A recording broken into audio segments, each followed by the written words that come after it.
So I'm going to attempt to make a electric guide for people that don't know how to use electricity. So here's my little picture. So primarily for this guide we're going to be using a large battery and windmills and solar panels just to kind of give you an example of different ways you can generate power.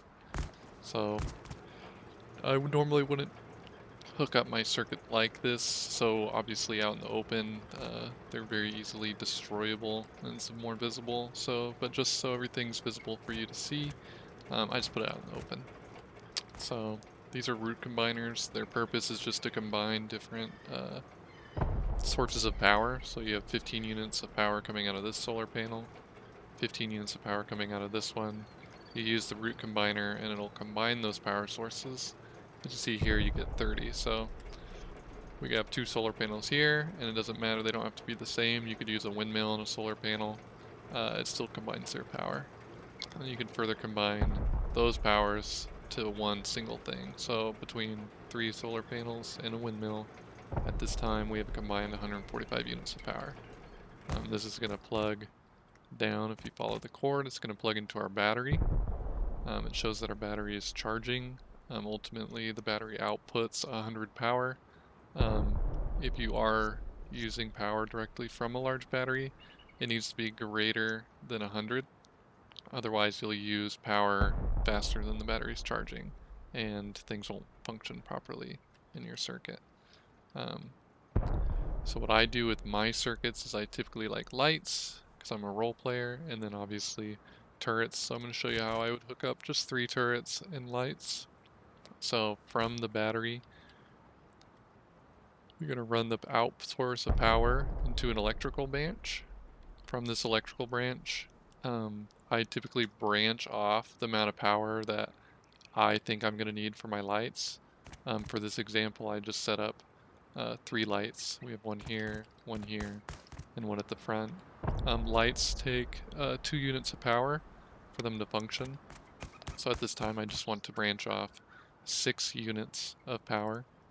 It'll be at the top here. So I'm going to branch out my light power here to the switch. This will be my on and off switch for my lights. And then I've connected them already. And the light switch just turns it on and off. Easy peasy. The next one, the main power. So we have 6 units of power branching off. The rest of the power is through the power out. We'll go to our turret switch. This will be the remainder of our power. At this time, since we've branched off 6, 1 unit of power is being used by the electrical branch. So it leaves us with 93. I'll turn it on. I like to use electrical branches. That way you can set a specific amount per turret. Turrets take 10 units of power. So I'm going to set each electrical branch to 10. Just hook them up in a line. I like to make things, normally in my base, I try to make them very, very neat. So for each turret, you're going to use the branch out power and hook up your turret. So we'll hook up each turret individually. We'll use the branch out power or the main power source, plug it in. We'll just go ahead and do it with this one, save us a step for later.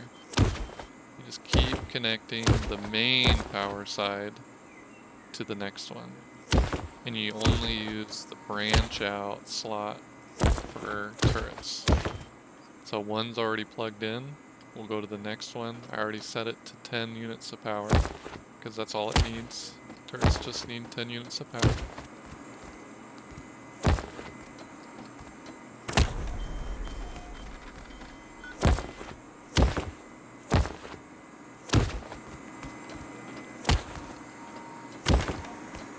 Easy peasy, and technically you could keep doing this forever, just till you run out of power. So at this time, we have 58 units of power. Each electrical branch we use is going to use 1 unit of power. So at this time, we could hook up potentially another 5 turrets with this circuit.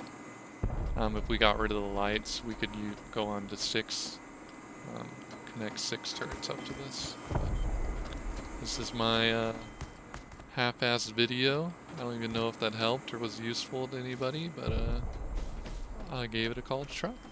Thank you.